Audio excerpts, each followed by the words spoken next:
Audio Jungle.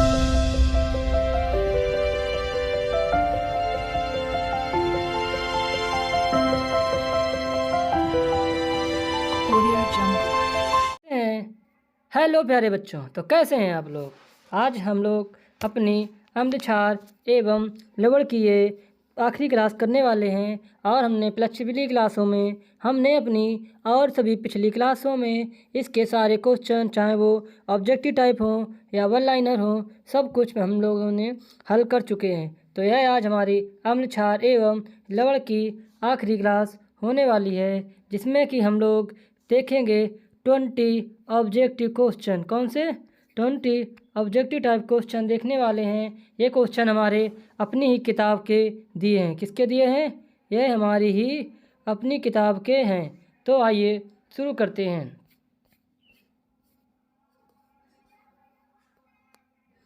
बच्चों, तो आज का हमारा पहला क्वेश्चन पूछा गया है कि शुद्ध जल का पीएच मान क्या होता है। अभी हम लोगों ने जितनी भी क्लासें की वो हमारे अपने सर्च और मेहनत का नतीजा था, और उसी मेहनत के बल पर हम देखेंगे कि जो हमारे को किताबों के पीछे क्वेश्चन दिए हैं वो हम हल कर पाते हैं या नहीं कर पाते हैं। तो हम लोग भी शुद्ध जल का पीएच मान 3 बार डिस्कस कर चुके हैं। पीएच मान में, उसके पहले वाली क्वेश्चन में, और रासायनिक अभिक्रिया में भी हम पीएच मान की व्याख्या कर चुके हैं जल की। तो हम लोग जानते हैं कि जल का पीएच मान हमारा 7 होता है। ये क्लास थोड़ी फास्ट रहने वाले, क्योंकि ये सारा कुछ हमारा पढ़ाया है।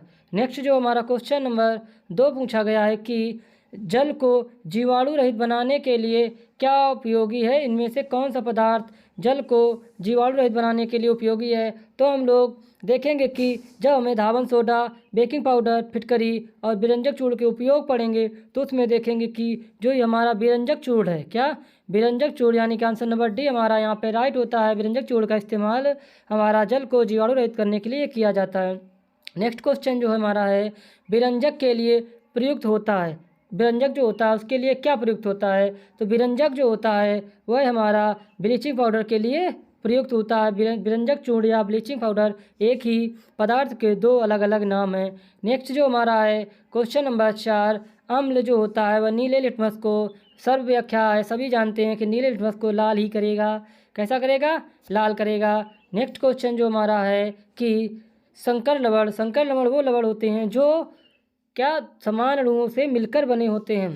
तो देखेंगे संकर लवण, इसमें हमारा क्या हो जाएगा, यहाँ पे हमारा Na3FeCN6 हो जाएगा। आंसर नंबर सी हमारा यहाँ पे राइट होता है। ओके बच्चों, नेक्स्ट क्वेश्चन जो हमारा है क्वेश्चन नंबर 6, क्षारक के साथ हल्दी का रंग कैसा होता है।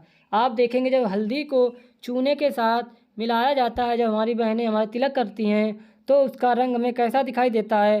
तो आपने देखा होगा वह हल्का हल्का में भूरा रंग का दिखाई देता है। किस रंग का? हल्का भूरा रंग का दिखाई देता है। तो हमारा आंसर नंबर सी यहाँ पे राइट होता है। ओके बच्चों, नेक्स्ट क्वेश्चन जो हमारा है पूछा है अम्लों का स्वाद। किसका? जो अम्ल होते हैं उनका स्वाद कैसा होता है, ये भी हम लोग बात कर चुके हैं। अम्लों का स्वाद खट्टा होता है। कैसा होता है? खट्टा होता है। और पीएच मान 7 से कम होता है। कितना होता है? 7 से कम। जिसका पीएच मान होगा वह अम्ल ही होगा। नेक्स्ट क्वेश्चन जो हमारा है क्वेश्चन नंबर 8, बेकिंग पाउडर को गर्म करने से कौन सी गैस निकलती है। तो बच्चों ध्यान रखना, हम लोगों ने कल ही वाली क्लास में डिस्कस किया था कि जब बेकिंग पाउडर को गर्म किया जाता है तो हमारा उसमें CO2 यानी कि कार्बन डाइऑक्साइड गैस निकलती है। कौन सी गैस?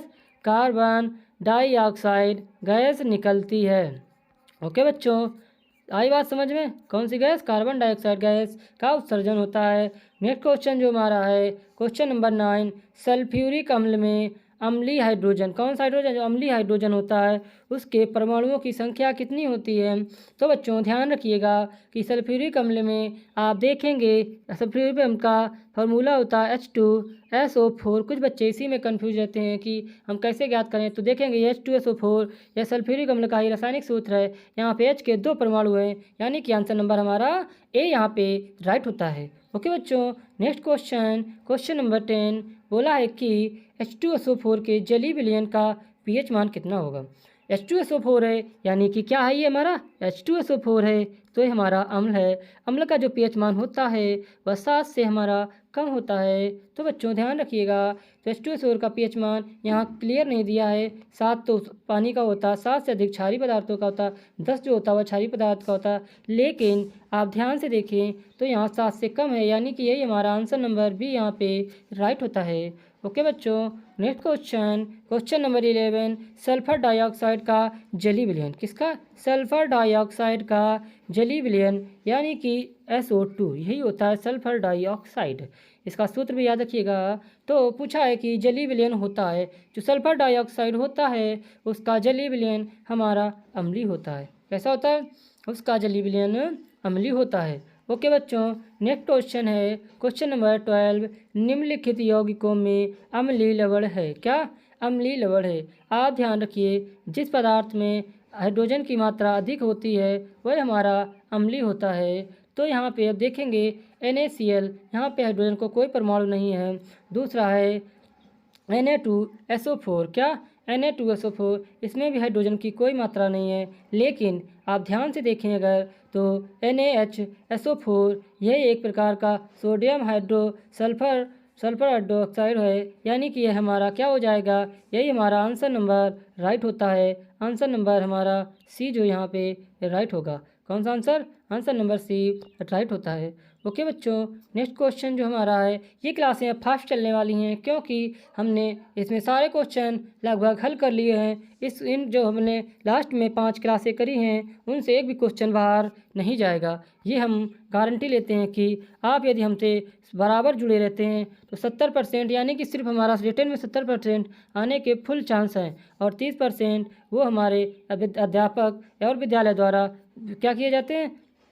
स्वीकृत किए जाते हैं, यानी कि दिए जाते हैं। तो हमें फोकस अपने इस 70% में करना है, और ये 30 नंबर भी आपको इसी थ्योरी के बेस पर मिलेंगे, क्योंकि जिसकी जैसी योग्यता होगी उसी हिसाब से उसको 30 में से कितने नंबर दिए जाएंगे, यह एग्जामिनर और हमारे क्लास टीचर डिसाइड करते हैं। ओके बच्चों, नेक्स्ट क्वेश्चन है क्वेश्चन नंबर 13, अम्लीय और तथा क्षार की, जब अम्ल क्षार की परस्पर अभिक्रिया होती है तो क्या कहते हैं? अपघटन अभिक्रिया होती है, आयनन अभिक्रिया होती है, जल विच्छेदन होता है, या उदासीनीकरण होता है। हम लोग बच्चों इसमें जब पहले भी बात कर चुके हैं कि जब अम्ल और क्षार की, किसकी? एसिड और बेस, ए का मतलब एसिड, बी का मतलब बेस, यानी कि क्षार की क्रिया होगी तो हमेशा उदासीन हो जाएगा। क्या हो जाएगा? उदासीन ही होगा, यानी कि वह विक्रिया उदासीनीकरण कहलाएगी। क्या कहलाएगी?